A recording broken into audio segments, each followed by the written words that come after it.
Thank you very much, and it's a privilege and a pleasure to come and address you all this morning, because I'm sure you have loads of technical stuff to deal with in the next several hours, so I'll try and keep it a little bit light and tell you where I'm coming from. I was born in Mayo, or born in Dublin, and grew up in Mayo, or attempted to anyway. And I was lucky. I got a scholarship to America. I didn't realise I could run until I was about 16. And a man drove into our town of Ballyhonus, set up a little barber shop. We called him a blow-in, revived a boxing club that was dormant, got us running, and the power of one. It's amazing what one person can do. Out of that little town, two of us ran for Ireland. And that was the way. I never thought I'd be any good at sport, but luckily I had some sort of talent for running. Never absolutely fulfilled it, and I'll tell you a little bit about that a little bit later. But was able to come back to Ireland after 4 years in East Tennessee, and eventually set up on a wing and a prayer, definitely a wing and a prayer, the Irish Runner. And somehow it survived through all kinds of turbulent waters and straight roads and everything for 37 years, so, and then it was 11 years ago, Athletics Ireland joined up, the two of us joined up, and I've been working for Athletics Ireland ever since. I just want to say this morning at the outset that I'm here as well to give you a full appreciation of what Athletics Ireland thinks about the OPW and all of the staff, because particularly in the last 15 or 17 years, I've had a first-hand experience through a number of road races that we put on in the Phoenix Park. And it started with the Dublin Race Series and the Irish Runner 5 miles. And we used to haunt Morris Cleary in the early days and be up there wanting all kinds of advice. And the advice from a health and safety point of view that we have got from the OPW, and the assistance and the wholehearted way that we have been given that assistance, has made a huge difference to the way our events have flourished. And I think, that's a tribute to the people that are working on the ground level. And I've met a lot of people across the spectrum through various strands of the OPW. I was lucky enough to have a 4-year sojourn even above in Farmley, where I put on, with Athletics Ireland, put on the Family Fitness Festival in Farmley. We've had the Irish Runner 5 mile, and next month we're going to have, I think it's the 6th year of Remembrance Run, and that's a huge undertaking. It's gone up near 5,000 people we had last year. It's a special theme event. It's an uplifting event. It's remembrance of family and friends or work colleagues past, and it is very, very uplifting. We've got choirs, a wall of remembrance, we have live music, and we couldn't do any of that without the OPW and all the assistance we've been given. And as the years have gone by, we've found that the level of requirement from a health and safety point of view has gone up and up, and that is something that we always want to adhere to, because it's vital. Because every single person that comes and running in one of our events, we take them as a customer. They are one of our customers, and we like to think that we reflect well what we do for the OPW. So Hamish Adams is our new CEO at Athletics Ireland. He wants me to just extend that to you very much, the heartfelt appreciation we have for all things to do with the OPW on that. And of course, when I go around the country, all the sites, all the way you're preserving the heritage of the nation, and with great love as well. That means a whole lot as well.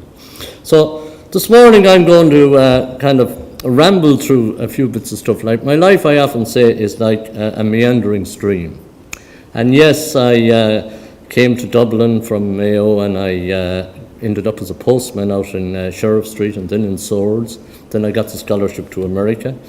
And a lot of things went right in those days. One night in Santry, one of those nights in your life when you really feel alive and that you're invincible, I managed to set an Irish Junior 10,000 metre record, and strangely enough it still stands, and it's coming up on the cusp of 50 years. But that was then, and we'd have thought that time I would have made Olympics, that I was bound for big stardom in athletics. Didn't quite work out that way. I ran 2 years reasonably good in America, and I ran 2 years terrible. And I, through my life, and I'm sure you know people that have done it as well, through my life up to 15 years ago, I had a lot of struggles in different ways with first alcohol and depression. I had both of those. I had both foes. I had to fight them. And eventually was able to free myself from both. It took me a long time to understand that alcohol was having too much of a part of my life. It took me longer time to acknowledge that I had the black dog of depression for so many years because I didn't want to acknowledge that I had something that my father had.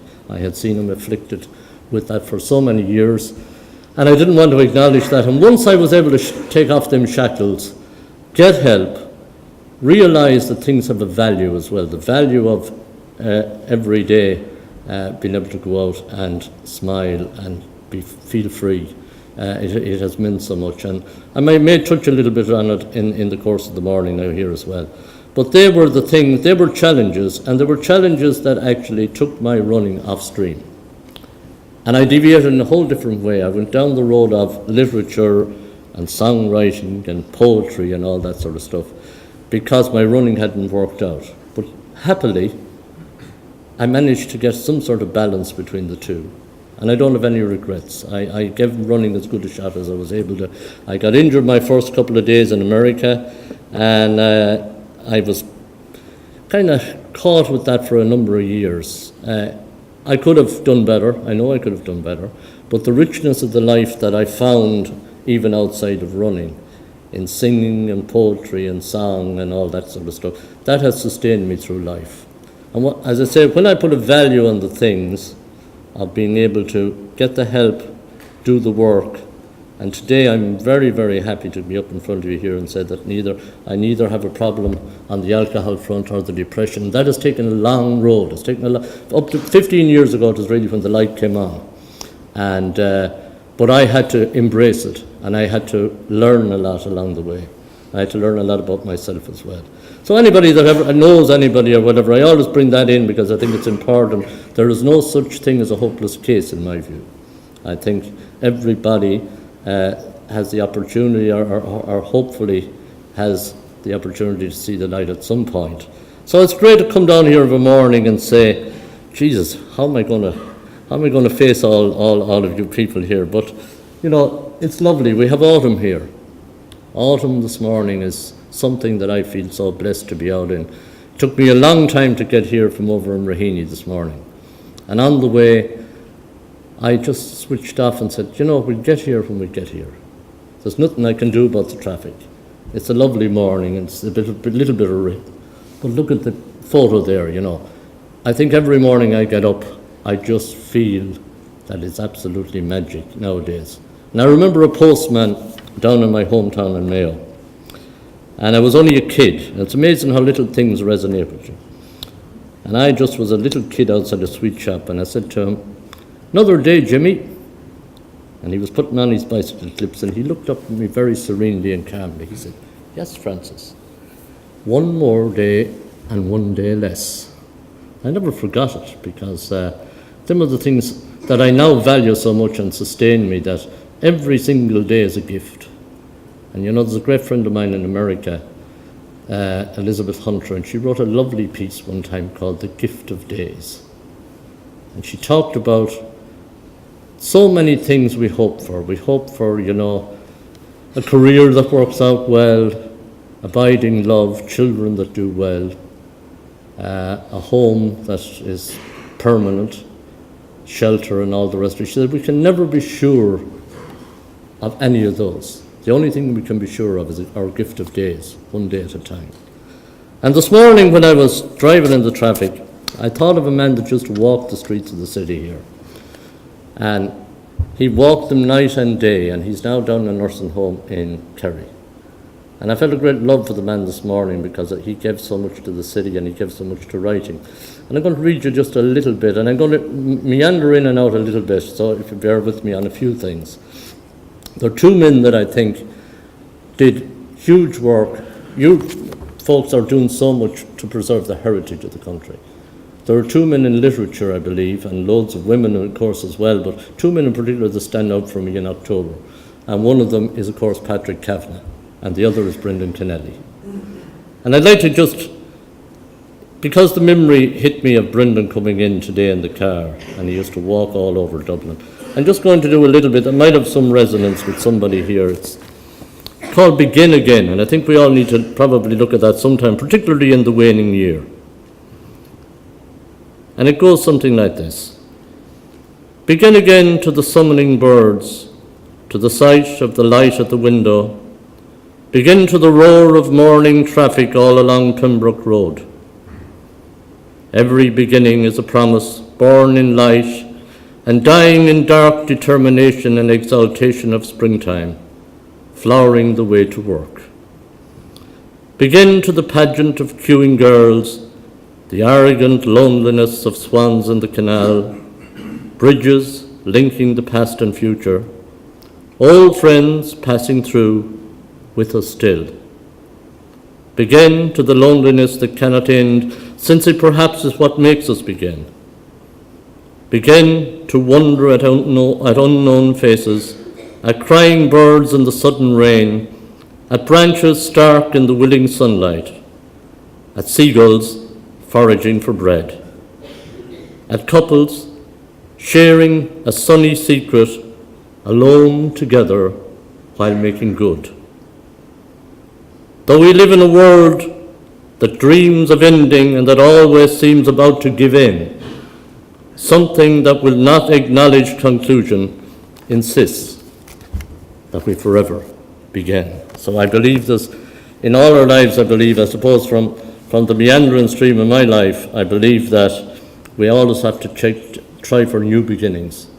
I try that every year as well, and even in the waning year, I think about the year past, but always strive for new beginnings.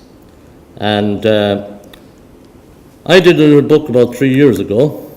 That's why when Morris asked me to do a little talk here today, I said, well, what the heck am I going to talk about running full circle? And then I began to think of my life, really. And that's the night I launched it there. It was a great launch, and we had a great time, and old friends came, and we sang songs and danced a few jigs and things like that. And it was the slices of the life from the time that I left Ballyhonus, and that rambling road, and the trials and the tribulations and the joys and the heartaches, and the creation of finding love and family, and having, all kinds of things in my life that I saw other people having one time, and suddenly I was able to have them all myself at one point. A lot of rocky roads, as I said, as well, and a lot of challenges to face, as everybody does. But that was a night of joy. And then I thought of a morning, and that's 19th of September, 1972. What about them two lads heading off for Tennessee? And that's when we arrived in Tennessee. Ray McBride and myself. I don't know if any of you follow the Abbey or the Gate Theatre or Drew Theatre or the movies. Ray ended up being an absolutely magnificent actor. And we headed off that morning, a bright morning, full of hope and full of joy and knowing that we had loads of talent. And we headed off for the hills of Tennessee. And it was a glorious start and a glorious beginning.